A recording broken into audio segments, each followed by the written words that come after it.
Assalamualaikum warahmatullahi wabarakatuh. Teman-teman, sekarang mata dunia ini sedang tertuju ke Palestina, terkhususnya di kota Gaza. Di Gaza bencana kemanusiaannya sangat-sangat luar biasa.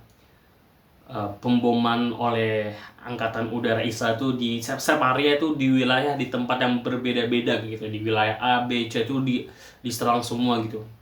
Itu serangan yang ngacak dan mereka tertuju itu ke tempat pengungsian, dan bayangkan setiap hari itu hampir 20 lebih 30 lebih warga Gaza itu syahid. Itu bayangkan dalam serangan ini.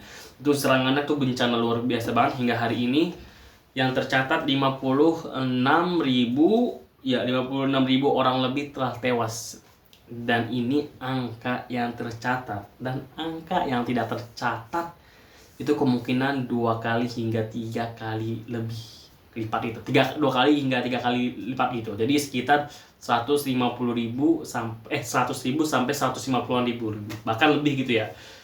Nah, kebanyakan ini dari korban ini anak kecil itu memberikan persentase yang sangat-sangat banyak. Itu mungkin separuhnya itu anak kecil gitu. Karena banyak sekali anak kecil tuh yang terkena efek dari serangan Israel kayak gini gitu.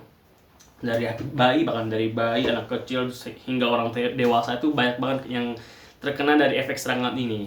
Nah, sekarang gue ingin menceritakan di tempat yang sama, di waktu yang sama di wilayah yang berbeda. Ini di Gaza, dan sekarang gue ingin menceritakan apa yang terjadi di tepi barat di Gaza, di tepi barat kayak gitu. Nah, sebenarnya yang terjadi di tepi barat itu hampir sama dengan di Gaza, tetapi Gaza itu serangannya lebih masif gitu ya. Dan di tepi barat itu nggak terlalu masif gitu. Pas gue tanya, gue pengen teman orang Palestina kan, gue tanya nih, apa sih yang terjadi di Palestina, apa yang terjadi di tepi barat gitu. Dia ngomong kayak gini, ini simple kayak gini gue gambarkan. Kalau di Gaza itu serangan udara tuh dahsyat banget, sedangkan di tepi barat tuh nggak sampai serangan udara gitu. Mungkin ada tapi nggak terlalu banget gitu.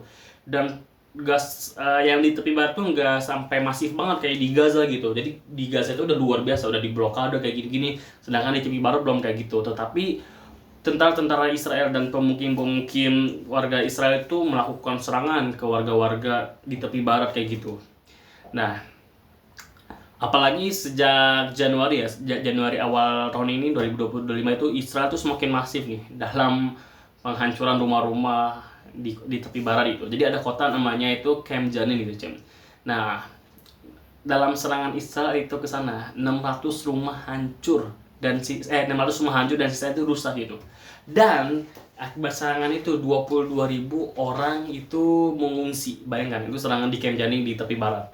Lalu juga ada kota namanya kota Tulkerem sama Nursham. Serangannya tuh dahsyat banget ke sana.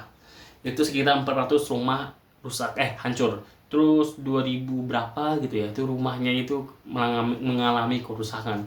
Dan itu juga belum juga sama para pemukim nih. Ini para pemukim, coba bayangkan, lu tinggal di tepi barat, terus tiba-tiba ada pemukim yang tinggal di sekitar sana, terus dia tuh bawa senjata gitu, nembak-nembakin gitu. Itu bayangkan aja itu para pemukim kayak gitu.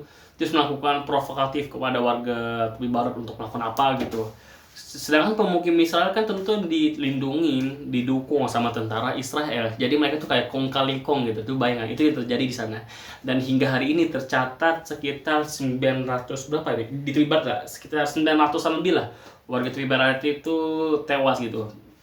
Di Gaza 56.000, di tepi barat sekitar 98 berapa gitu. Itu bayangkan, ini yang terjadi di 2 kota gitu. Jadi mungkin kalau kita perhatikan, Israel itu sebenarnya itu ingin menguasai Palestina seutuhnya gitu, menguasai tepi barat juga, menguasai Gaza juga gitu. Nah, itulah yang terjadi di sana gitu. Nah, semoga dari penjelasan saya itu memberikan kita rasa semangat lebih, keimanan lebih untuk mendukung Palestina. Wassalamualaikum warahmatullahi wabarakatuh.